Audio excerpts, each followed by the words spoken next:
সভাপতি মহিউদ্দিন আহমেদ পঞ্চম ভাই মঞ্চে উপস্থিত রয়েছেন ব্রাহ্মণবাড়িয়া জেলা বিএনপির সংগ্রামী আইন বিষয়ক সম্পাদক দরিয়া দৌলত ইউনিয়নের কৃতি সন্তান বাঞ্ছারামপুর উপজেলা বিএনপির সংগ্রামী সহসভাপতি অ্যাডভোকেট আব্দুল্লাহ আল মোহসেন।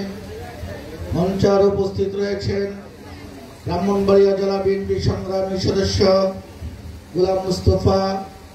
মঞ্চে উপস্থিত রয়েছেন দরিয়া দৌলত ইউনিয়নের কৃতি সন্তান বাঞ্ছারামপুর উপজেলা বিএনপির সংগ্রামী কোষাধ্যক্ষ মোহাম্মদ আলমগীর হোসেন। মঞ্চে আরো উপস্থিত রয়েছেন বাঞ্ছারামপুর উপজেলা বিএনপির সংগ্রামী যুগ্ম সম্পাদক তাইপুর হাসান মাসুম, সংগ্রামী সাংগঠনিক সম্পাদক ছাত্রদল যুবদলের অহংকার বাঞ্ছারামপুর উপজেলা ছাত্রদলের সাবেক সভাপতি বাঞ্ছারামপুর উপজেলা যুবদলের সংগ্রামী আহ্বায়ক হারুন রশিদ আকাশ। মঞ্চে আরো উপস্থিত রয়েছেন দরিয়া দৌলত ইউনিয়নের কৃতি সন্তান বাঞ্ছারামপুর উপজেলা বিএনপির অন্যতম নেতা আলী কৌসার জামান। মঞ্চে উপস্থিত রয়েছেন বাঞ্ছারামপুর পৌর বিএনপির যুগ্ম সম্পাদক আমাদের ভাই রুস্তম ভাই, এবং যার কথা না বললেই নয়, যিনি ফ্যাসিস্ট সরকারের পতনের জন্য ঢাকার রাজপথে বিশেষ করে ঢাকা ইউনিভার্সিটির অলিতে গলিতে যার পদচারণা ছিল, যার নেতৃত্বে ঢাকা বিশ্ববিদ্যালয় সরকার পতন আন্দোলনের বীজ রোপণ হয়েছিল, যার নেতৃত্বে ঢাকার রাজপথে ছাত্র দলের আন্দোলন সুসংগঠিত হয়েছিল, আমার অত্যন্ত কাছের স্নেহের ছোট ভাই আবুল বাশার, আপনাদের প্রিয় সন্তান। আমার সামনে বসা রয়েছেন আজকের এই প্রোগ্রামটিকে সফল করার জন্য যিনি অত্যন্ত অক্লান্ত পরিশ্রম করেছেন, মোহাম্মদ জাকির হোসেন, হুমায়ুন ভাই সহ অসংখ্য নেতৃবৃন্দ, ছাত্র দলের নেতৃবৃন্দ, যুব দলের নেতৃবৃন্দ, কৃষক দলের সভাপতি সদস্য সচিব সহ মহিলা দলের সভাপতি এবং পৌর সভাপতি সহ আমার সামনে উপস্থিত যাদেরকে আমি অত্যন্ত সম্মান করি, যারা আমার বাবার বয়সে সেই পাটনা দাঁড়িয়েওয়ালা মুরব্বীগণ, যারা আমার পিতার সমতুল্য, এবং কালাইনগরের বিশেষ করে আজকে এই সমাবেশে যারা সবচেয়ে বেশি পরিশ্রম করেছেন, যারা অক্লান্ত পরিশ্রম করে এখানে বসে আছেন, যারা এই সমাবেশটিকে আলোকিত করেছেন, সে আমার মা ও বোনেরা, সকলকে জানাচ্ছি আমার ব্যক্তিগত পক্ষ থেকে, উপজেলা বিএনপির পক্ষ থেকে, ব্রাহ্মণবাড়িয়া জেলা বিএনপির পক্ষ থেকে সংগ্রামী শুভেচ্ছা, সালাম, আসসালামু আলাইকুম ওয়া রাহমাতুল্লাহ। প্রিয় কালাইনগরবাসী, বক্তব্য বেশি রাখবো না। বাশারের বক্তব্যে বেশ কয়েকটি কথা এখানে স্পষ্ট হয়ে উঠেছে।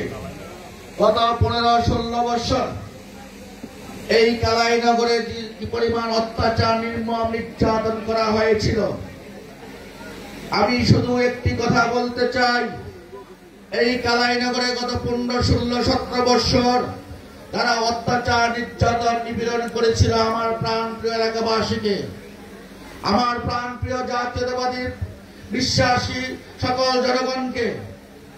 আমরা সেই সন্ত্রাসীদেরকে কঠোরভাবে দমন করব। সেই সন্ত্রাসী চাঁদাবাজ মাস্তান যারাই রয়েছে তাদের বিচার এই কালাইনগরের মাটিতেই হবে ইনশাআল্লাহ। প্রিয় এলাকাবাসী, আপনারা মনে রাখবেন, আপনারা অবহেলিত নন। আপনারা হলেন আমাদের প্রাণ শহীদ জিয়ার প্রাণ, দেশনেত্রী বেগম খালেদা জিয়ার প্রাণ এবং দেশ নায়ক তারেক রহমানের প্রাণ। আপনাদের উপর যে অত্যাচার, নির্মম নির্যাতন, জোর জবরদখল করা হয়েছিল, প্রত্যেকটি ঘটনার বিচার করা হবে, প্রত্যেকটি ঘটনার পাল্টা হবে, তবে সেটা হবে আইনি প্রক্রিয়ার মাধ্যমে। এই কালাইনগরকে যারা 15-16 বছর অবস্থান থেকে এই কালাইনগরকে যারা অবহেলিত করেছিল, তাদের আর এই কালাইনগরে রাজনীতি করতে দেওয়া হবে না। কারণ জেনেছি এই কালাইনগর অত্যন্ত শিক্ষিত, সুশিক্ষিত একটি গ্রাম। এখানে অনেক বড় বড় সরকারি চাকরিজীবীগণ রয়েছেন যারা এই কালাইনগরকে নিয়ে চিন্তা ভাবনা করেন। তাদের এই সন্তান বাসার সব সময় আমার কাছে এই কালাইনগরবাসীর কথাই বলে, সব সময় বলে আমি বাসারকে বলবো তোমার গ্রামে নিজের চোখে সবকিছু দেখে আসবো। আমি আজকে ওয়াদা করে যাচ্ছি আপনাদের কাছে, ভবিষ্যতে যদি কোনোদিন আমার প্রাণপ্রিয় দল বাংলাদেশ জাতীয়তাবাদী দল আপনাদের ভোটের মাধ্যমে রাষ্ট্রীয় ক্ষমতায় আসে, অগ্রাধিকার ভিত্তিতে এই কালাইনগরবাসীর সকল সমস্যা, বিশেষ করে রাস্তাঘাট, শিক্ষা উন্নয়নের জন্য অগ্রাধিকার ভিত্তিতে ব্যবস্থা গ্রহণ করা হবে। প্রিয় কালাইনগরবাসী, আজকে যে উপলক্ষে এখানে আলোচনা সভা ও দোয়া মাহফিলটির আয়োজন করা হয়েছে, অবশ্যই আপনারা ইতিমধ্যে অবগত হয়েছেন শহীদ রাষ্ট্রপতি জিয়াউর রহমানের 44তম শাহাদাত বার্ষিকী উপলক্ষে। শহীদ রাষ্ট্রপতি জিয়াউর রহমান কে ছিলেন এটা আপনাদেরকে জানতে হবে, আপনাদেরকে বুঝতে হবে। কেন আপনারা শহীদ প্রেসিডেন্ট জিয়াউর রহমানের দলকে আপনারা ভালোবাসেন, কেন আপনারা বেগম খালেদা জিয়াকে ভালোবাসেন, কেন আপনারা ধানের শীষকে ভালোবাসেন, কেন আপনারা তারেক রহমানকে ভালোবাসেন। ভালোবাসার মূল কারণ আজকে আমরা যে মানচিত্র বা যে ভূখণ্ডে বসবাস করছি, যে ভূখণ্ডে বসে আমরা কথা বলছি, এই ভূখণ্ডের স্বাধীনতার জন্য যিনি সর্বাগ্রে মহান স্বাধীনতা যুদ্ধের ঘোষণা দিয়েছিলেন তিনি হলেন শহীদ প্রেসিডেন্ট জিয়াউর রহমান। বাংলাদেশের স্বাধীনতা যুদ্ধের ঘোষণা দিয়ে যিনি স্বাধীনতা যুদ্ধকে সুসংগঠিত করে সারা বাংলাদেশের যুদ্ধকে ছড়িয়ে ছিটিয়ে দিয়েছিলেন, বা হানাদার বাহিনীর বিরুদ্ধে যিনি যুদ্ধে মাঠ পর্যায়ে নেতৃত্ব দিচ্ছিলেন তিনি হলেন শহীদ প্রেসিডেন্ট জিয়াউর রহমান। এই শহীদ প্রেসিডেন্ট জিয়াউর রহমান বাংলাদেশে গণতন্ত্র প্রবর্তক ছিলেন, গণতন্ত্রের ছিলেন শহীদ রাষ্ট্রপতি জিয়াউর রহমান। কারণ স্বাধীনতা যুদ্ধের পর যে শেখ মুজিবুরের নেতৃত্বাধীন যে সরকার রাষ্ট্রীয় ক্ষমতায় ছিল, তারা বাংলাদেশের স্বাধীনতা সার্বভৌমত্বকে বুলণ্ঠিত করে, গণতন্ত্রকে গলা টিপে হত্যা করে, দেশের বাক স্বাধীনতাকে হত্যা করে তারা বাকশাল কায়েম করেছিল। তারা শুধুমাত্র 4টি পত্রিকা রেখে বাকি সকল পত্রিকা বন্ধ করে দিয়ে বাংলাদেশে বাকশাল কায়েম করেছিল, গণতন্ত্র হত্যা করেছিল, মানুষের মৌলিক অধিকার হরণ করেছিল।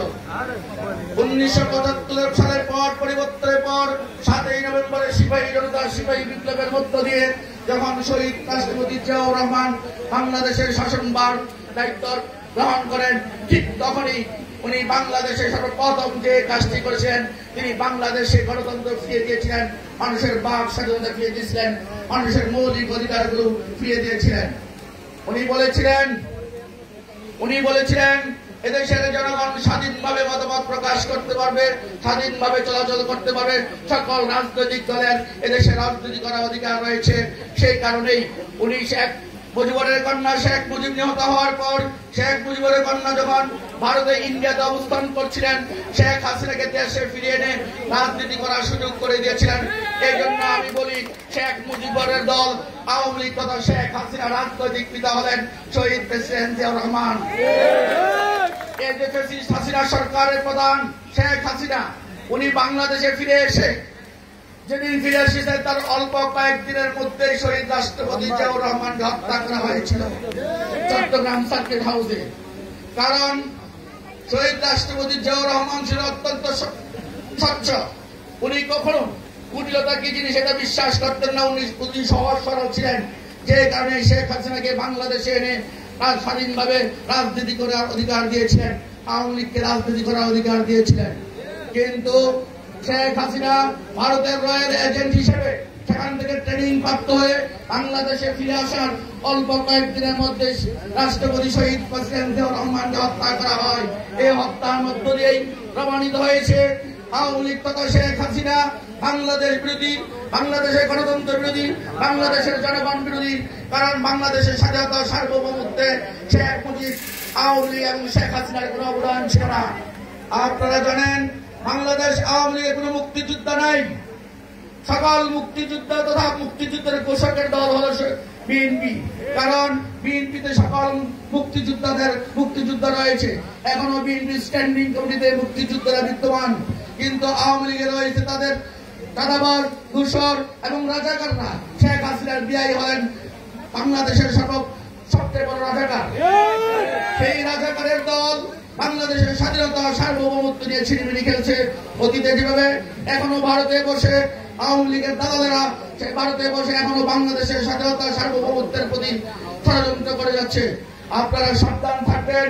এই বাঞ্ছারামপুর তথা কালাইনগরে যাতে কোনো আওয়ামী লীগের গুন্ডা পান্ডা সন্ডারা এদেশে এসে আর রাজনীতি করতে না পারে, তাদেরকে যেখানেই পাওয়া যাবে সেখানেই তাদেরকে ধরে আইনের হাতে সোপর্দ করতে হবে। আইনের হাতে তুলে নেবেন না। প্রিয় এলাকাবাসী, এই কথাগুলো বলার কারণ হলো বাশারের কথায় যে অসহায়ত্ব ফুটে উঠেছিল, আমি নিজেও জানতাম এই কালাইনগরে কারা কারা অত্যাচার নির্যাতন করেছে। আমি তাদের নাম মুখে নিতে চাই না। যারা নিয়েছে তাদেরকে কেউ যদি আমার দলের পক্ষ থেকে কেউ যদি তাদেরকে সহযোগিতা করেন, কেউ যদি তাদেরকে আশ্রয় প্রশ্রয় দেন, কেউ যদি তাদেরকে করার সুযোগ করে দেন, কেউ যদি তাদের সাথে আঘাত করেন, আপনারা আমাদেরকে জানাবেন। আমি অবশ্যই দলের পক্ষ থেকে তাদের বিরুদ্ধে সাংগঠনিক ব্যবস্থা নেওয়া হবে। ফলে তাদেরকেও সেই কৃষকদের সাথে এই মাটি থেকে বিতাড়িত করা হবে। প্রিয় নেতৃবৃন্দ, যেহেতু মাগরিব আসন্ন বক্তব্য বেশি দিব না, আগামী যে জাতীয় সংসদ নির্বাচন আসছে, আমাদের ভারপ্রাপ্ত চেয়ারম্যান জনাব তারেক রহমান লন্ডনে বসে দিনরাত পরিশ্রম করছেন। সেই দিনরাত পরিশ্রম করার একটি কারণ বাংলাদেশকে স্বনির্ভর জাতি হিসেবে সারা পৃথিবীতে একটি মডেল হিসেবে রূপায়িত করা। এই মডেল হিসেবে রূপায়িত করতে হলে আমাদের মা বোনদেরকে উন্নতি করতে, মা বোনদেরকে কর্মসংস্থানের সুযোগ সৃষ্টি করতে হবে। আমাদের বিএনপির চেয়ারপারসন দেশনেত্রী বেগম খালেদা জিয়া যখন রাষ্ট্র ক্ষমতায় এসেছিলেন, বিশেষ করে আমার মা বোনদের জন্য উনি অনেক কর্মসংস্থানের সুযোগ সৃষ্টি করেছিলেন। আপনারা জানেন, আমার বোনদের শিক্ষার জন্য আমাদের প্রিয় নেত্রী সেদিন বিএ পর্যন্ত, ডিগ্রি পর্যন্ত মেয়েদের অবৈতনিক শিক্ষা ব্যবস্থা চালু করেছিলেন। মহিলাদেরকে কর্মসংস্থান সৃষ্টির জন্য উনি বাংলাদেশে একটি মন্ত্রণালয় সৃষ্টি করেছিলেন, মহিলা বিষয়ক মন্ত্রণালয়। সেই মন্ত্রণালয়ের মাধ্যমে আমাদের মা বোনদের কর্মসংস্থানের সুযোগ সৃষ্টি করেছেন। আজকে আমি একটি কথা বলে যেতে চাই, ভবিষ্যতে যদি বিএনপি কখনো রাষ্ট্রীয় ক্ষমতা আসে, আমাদের বিধবা মহিলাদের জন্য, তাদের কর্মসংস্থানের জন্য ভাতার ব্যবস্থা করা হবে ইনশাআল্লাহ দলের পক্ষ থেকে। প্রিয় নেতৃবৃন্দ, বক্তব্য বাড়াবো না, একটি কথা মনে রাখবেন, আপনারা যদি ঐক্যবদ্ধ থাকেন পুরুষকে দোষ দিতে পারবে না। কারণ শকুনের নজর পড়েছে, দূরে সরাতে হবে, সেই শকুনকে সরিয়ে দিতে হবে এই বাঞ্ছারামপুরের মাটি থেকে। আপনাদেরকে ঐক্যবদ্ধ থাকতে হবে। ইনশাআল্লাহ আপনারা ঐক্যবদ্ধ থাকবেন, আমি আপনাদের পাশে থাকবো। আপনারা জানেন, বিগত আওয়ামী লীগ সরকারের আমলে, ফ্যাসিস্ট হাসিনা সরকারের আমলে আমার বাঞ্ছারামপুরবাসীর উপর যে হামলা হয়েছিল, সেই মামলার সময় আমি আপনাদেরকে ছেড়ে যাই নাই। ইনশাআল্লাহ ভবিষ্যতে যে কোনো পরিস্থিতিতে আমি আবারও আপনাদের পাশে থাকবো, এই ওয়াদা করে যাচ্ছি। প্রিয় নেতৃবৃন্দ, আপনারা ঐক্যবদ্ধ থাকবেন, কারণ ঐক্যের কোনো বিকল্প নেই। আমাদের ভারপ্রাপ্ত চেয়ারম্যান জনাব তারেক রহমান বলেছেন, ঐক্য ঐক্য ঐক্য। আমিও ভারপ্রাপ্ত চেয়ারম্যানের সূত্র ধরে বলছি, কথার সূত্র ধরে আপনারা ঐক্যবদ্ধ থাকুন। আগামী নির্বাচনে বিএনপির ভারপ্রাপ্ত চেয়ারম্যান জনাব তারেক রহমান সাহেব তাকে ধানের শীষে নমিনেশন দিয়ে পাঠাবে। ইনশাআল্লাহ আজকে থেকে আপনারা ওয়াদাবদ্ধ হন, আগামী নির্বাচনে ধানের শীষের প্রার্থীকে বিজয়ী করবেন আপনারা। আমি আপনাদের কাছে আগামী নির্বাচনে ধানের শীষের প্রার্থীর জন্য ভোট চেয়ে যাচ্ছি। ইনশাআল্লাহ আজকে থেকে প্রস্তুতি নেন, ঘরে ঘরে যান, মা বোনদেরকে বুঝান, জনগণকে বুঝান কেন ধানের শীষে ভোট দিবেন।